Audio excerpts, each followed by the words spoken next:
Iron Man tahun 2008. Mungkin sudah belasan bahkan puluhan kali Anda menonton film ini atau pernah melihat rangkumannya di tempat lain, tapi percayalah, congor ini akan membuat vibes berbeda dan jauh lebih beradrenalin. Tony Stark. Berlatar di sebuah acara award paling bergengsi di Amerika Serikat, cerita akan berfokus pada seorang pemilik perusahaan senjata terbesar bernama Tony Stark yang dianggap sebagai seseorang yang sangat jenius, visioner, dan sangat patriot sekali. Setelah sang ayah yaitu Howard Stark meninggal dunia, perusahaan pun dipimpin sementara oleh sahabatnya yaitu Obadiah Stane. Hingga saat Tony sudah dewasa dan pulang, ia pun memimpin penuh perusahaan Stark Industries sampai sukses besar seperti sekarang ini. Today, Tony Stark has changed the face of the weapons industry. Ladies and gentlemen, it is my honor to present this year's Apogee Award to Mr. Tony Stark. Dan karena Tony tidak hadir, maka Obadiah pun terpaksa menggantikan Tony maju ke depan, di mana Tony sendiri justru malah sedang asik main judi di kasino, sampai-sampai sahabat dekatnya yang bernama Kolonel Rhodes pun harus datang menyusul untuk menyerahkan pialanya. Alright, tomorrow don't be late. I'm serious. I know. Keesokan paginya kita akan melihat sebuah rumah mewah futuristik di kota Malibu, California yang merupakan kediaman Tony Stark yang selain membuat senjata, Tony juga memiliki hobi lain yaitu mengotak-atik mesin kendaraan dengan dibantu oleh asisten robot kecerdasan buatan miliknya yang dinamai dengan nama Jarvis yang dapat menganalisa dan memudahkan Tony dalam setiap pekerjaannya. Compression in cylinder 3 appears to be low. Well then. Perkenalkan, dia bernama Pepper Potts, asisten pribadinya Tony yang bertugas mengurus rumah sekaligus mengurus semua keperluan yang Tony butuhkan, dari hal yang besar sampai hal yang terkecil sekalipun. Kebetulan hari ini Tony ada jadwal pertemuan dengan pihak militer untuk mendemonstrasikan senjata barunya, di mana ia dengan sengaja mengulur waktu sampai 3 jam yang membuat Rhodes sahabatnya dibuat kesal menunggu. Yang hal ini bukan sekali dua kali terjadi, tetapi berkali-kali, yang memang Tony pada dasarnya adalah orang kaya jenius yang cukup menyebalkan dan seenaknya sendiri. Dalam pesawat, Rhodes pun masih saja kuku lutus kepada Tony perihal sikapnya yang tidak disiplin. Bahkan ketika Tony merayunya dengan minuman Homer pun, Rhodes tetap tidak mau baikan sampai akhirnya, I'm not drinking. I don't want any. That's what I'm talking about. When I get up in the morning, I can't beat setibanya di sebuah gurun yang jauh dari Amerika, Tony pun mulai mendemonstrasikan senjata barunya di hadapan para petinggi militer, di mana Tony menyebut senjata barunya ini dengan rudal Jericho, tidak pakai ciko, yang hanya ditembakkan sekali, tapi dampaknya setara dengan puluhan rudal.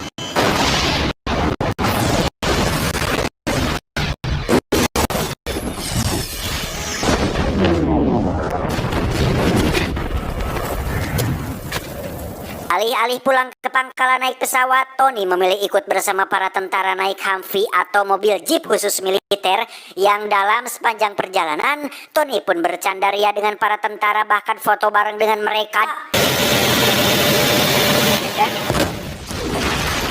Ya, rombongan Tony pun diserang oleh kelompok ekstremis yang menggunakan senjata buatan Tony sendiri, hingga ia terkena serpihan rudal yang membuat bagian dadanya terluka parah.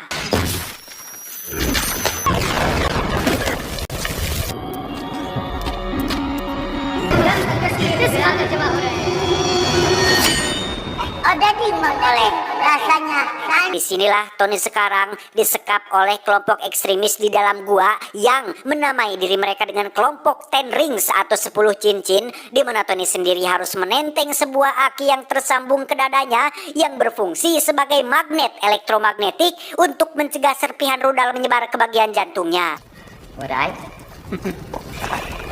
What I did is to save your life. Perkenalkan, beliau bernama Yinsen, seorang tawanan yang khusus didatangkan untuk menjadi teman sekaligus asistennya Tony di tempat ini, yang ternyata tujuan mereka menangkap Tony adalah untuk membuat rudal Jericho bagi kelompok 10 rings ini.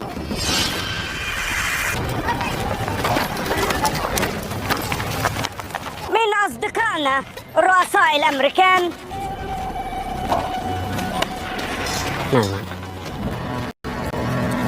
Sempat melakukan penolakan, Tony akhirnya sadar bahwa patuh atau tidak, ia tetap akan dihabisi. Yang berkat motivasi dari Yinsen untuk tetap berjuang demi hidupnya, Tony pun mulai terpikir suatu rencana dan pura-pura menuruti kemauan mereka. Need my workstation. I want it well lit. I want it up. I need welding gear. I don't care if it's acetylene or propane. Mongolian, Parsi, Russian.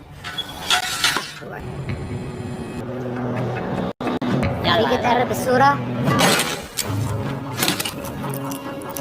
That's palladium, 0.15 grams. Dan ya, alih-alih membuat rudal Jericho, Tony justru malah membuat sesuatu yang lain bernama reaktor busur mini yang berfungsi sebagai penopang hidup untuk menggantikan aki yang tersambung ke bagian dadanya.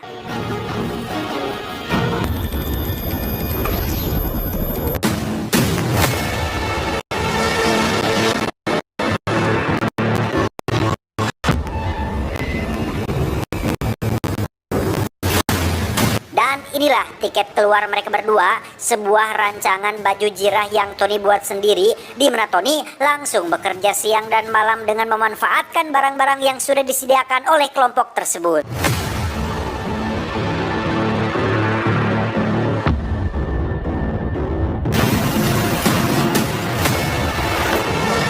Beberapa hari berlalu, mereka pun mulai sadar jika Tony tidak sedang membuat rudal Jericho, sehingga sang pimpinan Ten Rings bernama Raza pun mendatangi mereka berdua untuk mensidak langsung pembuatan rudal yang diinginkannya. Готовы.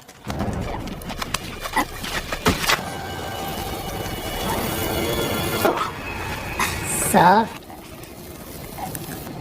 Good assistant.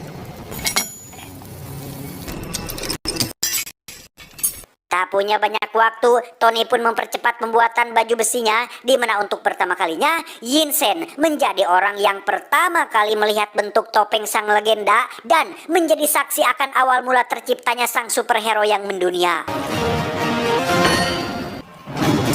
Keesokannya, Raza yang memantau kamera CCTV pun mulai menyadari ada sesuatu yang tidak benar. Lantas ia pun menyuruh dua anak buahnya untuk pergi memeriksa tepat saat Tony masih belum selesai mengaktifkan program baju jirahnya, sehingga... Stop! Experts! Experts!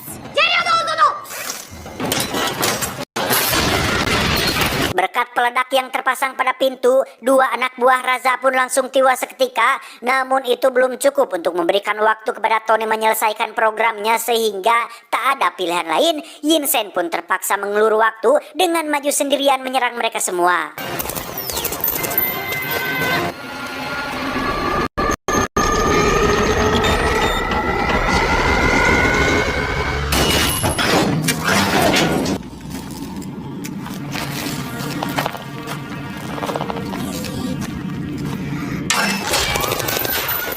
I think you make it enough.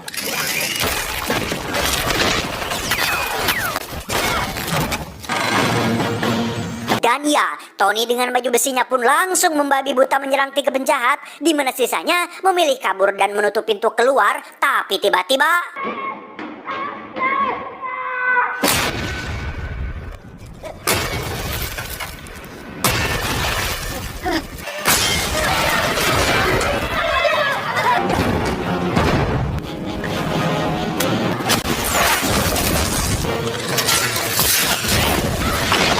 Setelah berhasil menumbangkan Raza, Tony pun segera menghampiri Yinsen yang tengah sekarat, di mana ia memberi pesan penting kepada Tony agar jangan sia-siakan hidupnya, pergunakan waktu yang ada untuk kebaikan, dan stop nonton film biru.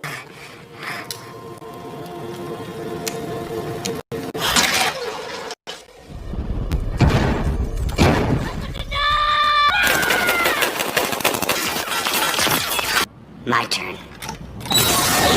Dengan penyembur api, Tony pun menghancurkan markas Ten Ring, di mana saat komponen baju jirahnya mulai mengalami kerusakan, ia pun segera mengaktifkan tenaga pendorong untuk kabur dari lokasi tersebut.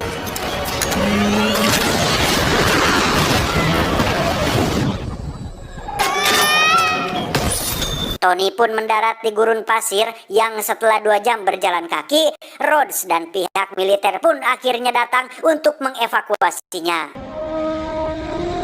Setibanya di Amerika Serikat, Tony bukannya pergi ke rumah sakit tapi malah mengadakan konferensi pers untuk memberi pernyataan bahwa ia memutuskan untuk menutup pabrik pembuatan senjatanya karena dianggap hanya memberikan lebih banyak mudorot daripada manfaatnya. As I can decide what the future. Hal itu tentu saja mendapat kecaman dari rekannya yaitu Obadiah yang tidak ingin jadi pengangguran akibat tutupnya pabrik mereka. Namun Tony sudah punya solusi lain untuk mempertahankan perusahaannya, yaitu dengan akan mengembangkan lebih lanjut proyek lama yakni arc reaktor atau reaktor busur berukuran besar yang merupakan sumber energi bersih persis seperti yang ada pada dadanya saat ini.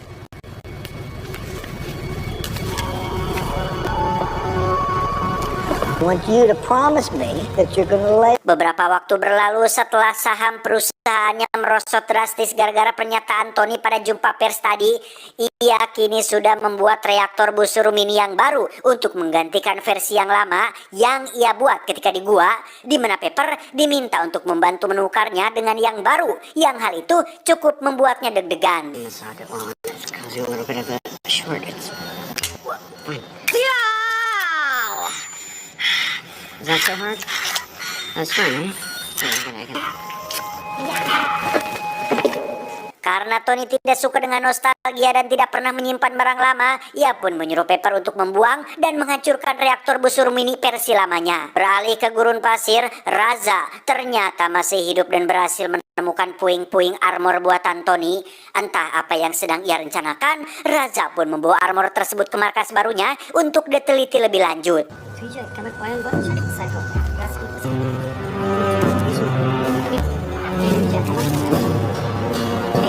Kembali ke Tony yang sedang mengerjakan proyek baru bernama Mark II, ia rupanya akan mengembangkan baju besi atau suit armor yang ia buat ketika di gua dengan bantuan Jarvis si kecerdasan buatan serta alat yang lebih lengkap dan canggih. Tidak mustahil bagi Tony untuk membuat baju besi yang lebih baik dan lebih mutakhir dari versi yang sebelumnya. Hal pertama yang Tony buat adalah sepatu jet yang dapat membantunya untuk terbang dengan menggunakan repulsor sebagai tenaga pendorongnya, di mana untuk pertama kalinya Tony pun melakukan uji coba di garasi rumahnya dan inilah hasilnya. 3, 2, 1.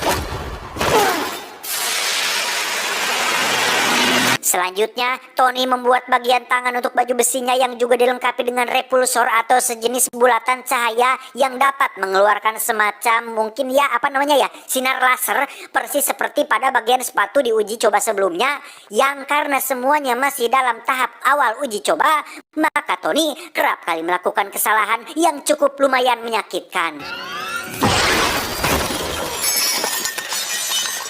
Masuk ke tes kedua, kini Tony akan melakukan uji coba terbang dengan menggunakan sepatunya sebagai tenaga pendorong dan bagian tangan sebagai penyeimbang tubuhnya. Dan apa hasilnya? 3, 2, 1.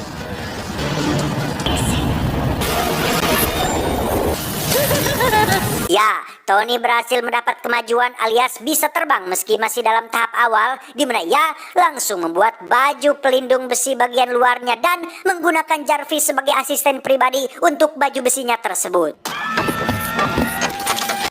Jarvis, you there? At your service, sir. Wait. Check. Hold on.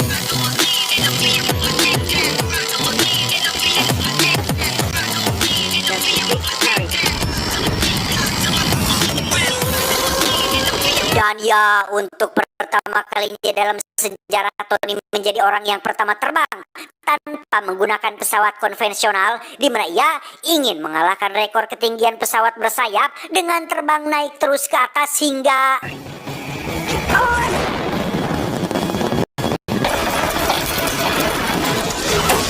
Karena mendekati atmosfer bumi, baju besinya pun mengalami pembentukan lapisan es yang mengakibatkan sistem Jarvis mati, yang tepat saat Tony akan jatuh bebas ke permukaan, ia pun dengan cepat memecahkan lapisan esnya dan...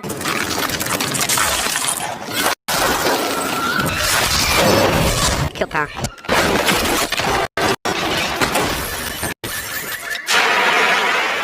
Setibanya di rumah, Tony mendapat sebuah paket hadiah dari Pepper berupa reaktor busur mini lama miliknya yang dikemas dalam sebuah kotak kaca, di mana terdapat sebuah kata bertuliskan bukti bahwa Tony masih punya hati, yang hal itu cukup membuat Tony tersenyum. Karena Tony selalu belajar dari pengalaman dan tidak ingin mengulangi kesalahan yang sama, ia pun mengganti baju besinya dengan campuran logam, emas, dan titanium agar mencegah timbulnya lapisan es, sekaligus supaya bobotnya lebih ringan tapi masih cukup kuat untuk menahan peluru dan tekanan udara tinggi. Suatu malam, Tony menghadiri acara karpet merah khusus untuk orang-orang terkenal dan kaya raya, di mana di situ secara kebetulan ia bertemu dengan sang pembuat karakter Iron Man yaitu Stan Lee, juga dihadiri oleh seseorang bernama Agent Coulson yang mengaku dari divisi logistik pemerintah yang ingin melakukan pertemuan khusus dengan Tony.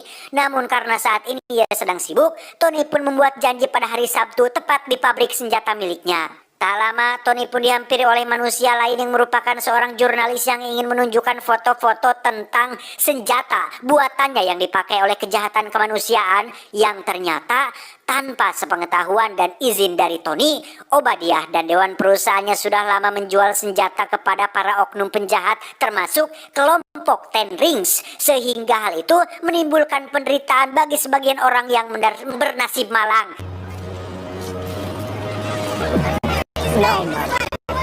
Tak tega melihat banyak wanita dan anak-anak jadi korban, Tony pun mengatur ulang repulsor pada tangannya yang ternyata bisa juga dipakai sebagai senjata, yang setelah Jarvis sudah selesai membuat ulang suit armornya dengan lapisan emas dan titanium, Tony pun langsung memakainya untuk menyelamatkan orang-orang yang sedang membutuhkan pertolongan. I was forced to join that militia.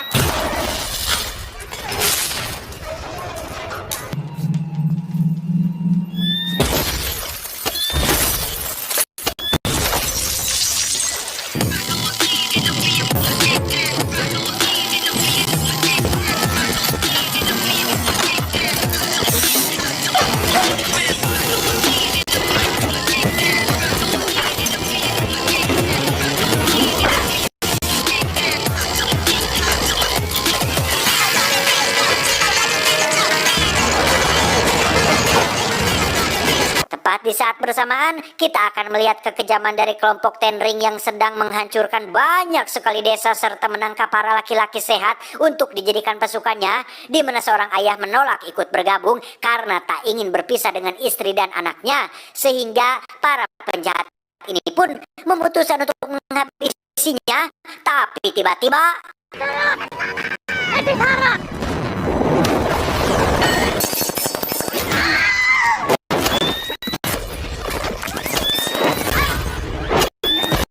ya, muncullah Tony dengan suit armor barunya yang sudah dilengkapi dengan berbagai teknologi canggih. Bahkan dalam situasi krusial ketika beberapa penjahat mengancam akan menghabisi korbannya, Tony tidak perlu membidik mereka satu persatu secara manual karena Jarvis bisa secara otomatis langsung membidik mereka semua sekaligus.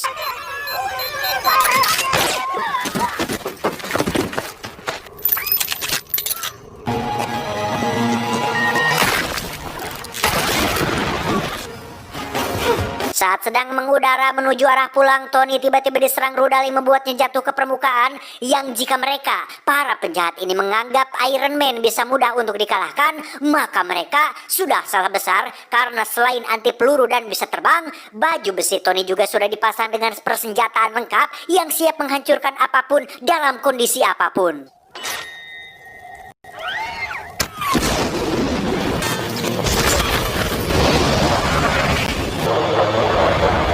Selesai dengan Ten Ring, kini Tony harus menghadapi masalah baru ketika terbang di kawasan udara Amerika, hingga membuat militer angkatan udara menganggapnya sebagai drone pengintai, di mana mereka mengirim 2 buah pesawat jet untuk menghancurkan objek yang dianggap sebagai pesawat tanpa awak tersebut.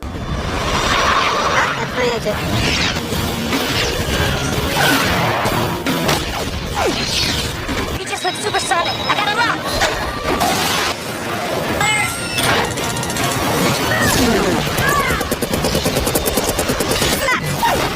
Dan alangkah terkejutnya Rhodes saat mengetahui jika yang mereka kejar ternyata adalah Tony, sahabatnya sendiri. Namun karena mustahil memberitahu teman-temannya tentang hal itu, Rhodes pun tak bisa berbuat apa-apa ketika mereka bermaksud untuk menjatuhkannya.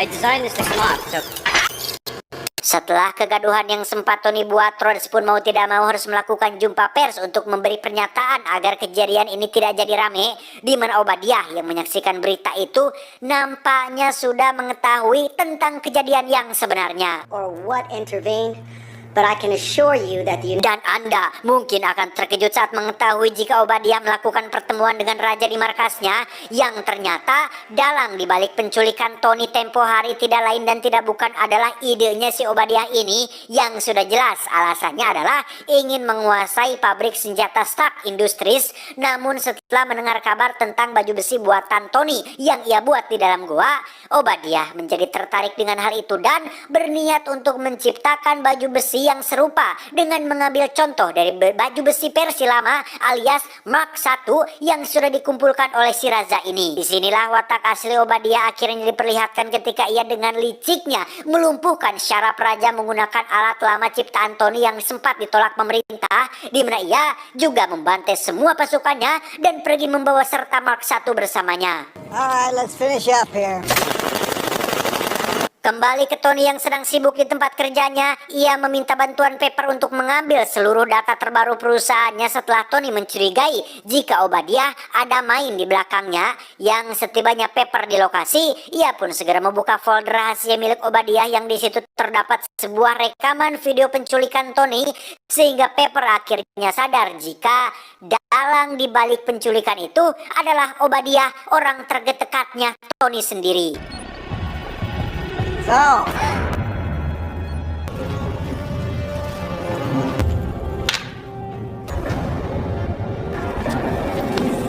sadar jika dirinya sudah tidak punya banyak waktu, Obadiah pun mendesak para ilmuwan pribadinya untuk segera menyelesaikan pembuatan reaktor busur mini persis seperti yang terdapat di dadanya Tony. Namun karena mereka tidak sejenius Tony Stark, maka mustahil untuk membuat tiruannya. well, I'm sorry.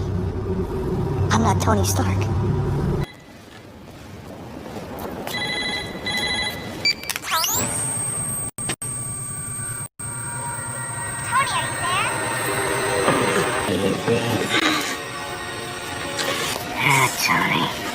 Dan ya, Obadiah pun nekat mengambil paksa reaktor busur mini pada dada Tony untuk melengkapi baju besi Persi miliknya sendiri, di mana Obadiah percaya bahwa ini bisa dijadikan sebagai senjata generasi terbaru yang akan mengubah dunia. Dan sayangnya, Tony sudah melipatkan Pepper dalam hal ini. this is your legacy.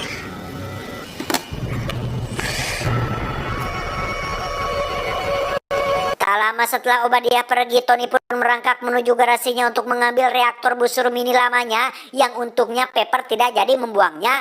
Yang tak lama kemudian, Rhodes pun datang ke sana setelah sebelumnya diberitahu Pepper tentang Obadiah yang berkhianat.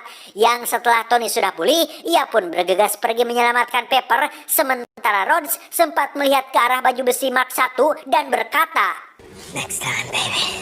beralih ke Obadiah yang sudah sampai di pabrik dan langsung memasukkan reaktor busur mininya pada baju Persi miliknya sendiri, di mana Pepper dan agen Coulson pun terlihat sudah tiba di sana dengan maksud untuk menangkap Obadiah atas semua perbuatannya.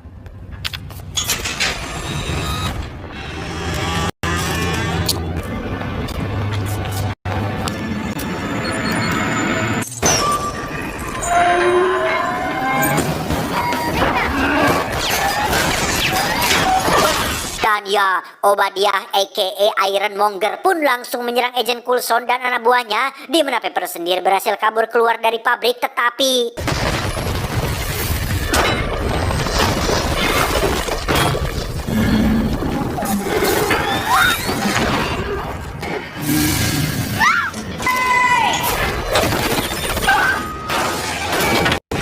ya, Tony pun berhasil menyelamatkan Pepper dengan menghantam Obadiah sampai ke tengah jalan, di mana mereka berdua terlibat sedikit pertarungan yang cukup membahayakan para pengendara jalan. First power to Chester.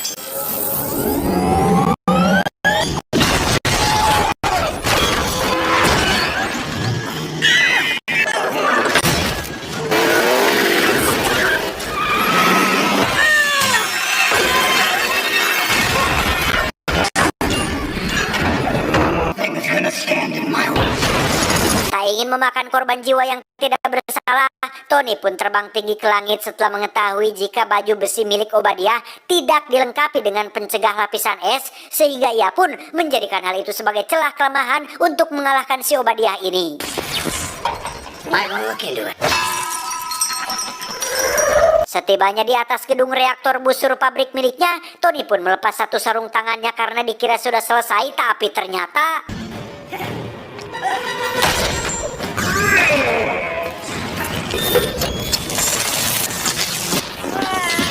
saat sedang sembunyi itulah Tony menghubungi Pepper dan memberitahunya untuk meledakkan reaktor busur raksasanya. Entah apa yang Tony rencanakan, ia pun naik ke atas punggung Obadiah, kemudian mencabut kabel kamera visual sehingga Obadiah terpaksa harus membuka tutup lid. Tepat di atas reaktor raksasa, Tony harus melindungi dirinya dari tembakan yang Obadiah lepaskan, di mana Tony meminta Pepper untuk segera tekan tombolnya sebelum Obadiah berhasil mendapatkannya.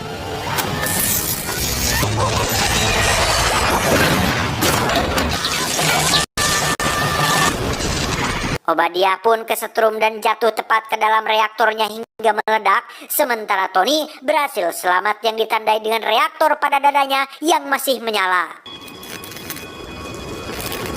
Keesokannya, Tony terlihat sedang didandani oleh Pepper untuk menghadiri jumpa pers dalam rangka menjelaskan alibi tentang sosok manusia besi atau Iron Man yang merupakan bukan dirinya. Namun seperti kita tahu, Tony Stark selalu memilih jalannya sendiri dan tidak mau diatur-atur sehingga I am Iron Man. tiba di rumahnya, Tony sudah ditunggu oleh seseorang yang menerobos masuk. Ia mengatakan bahwa Tony terlalu kepedean jika mengira dirinya adalah satu-satunya superhero yang ada di dunia ini, karena sosok yang bernama Nick Fury ini adalah seorang direktur dari sebuah badan penegak hukum khusus bernama SHIELD yang sedang mengerjakan sebuah proyek besar, yaitu The Avengers.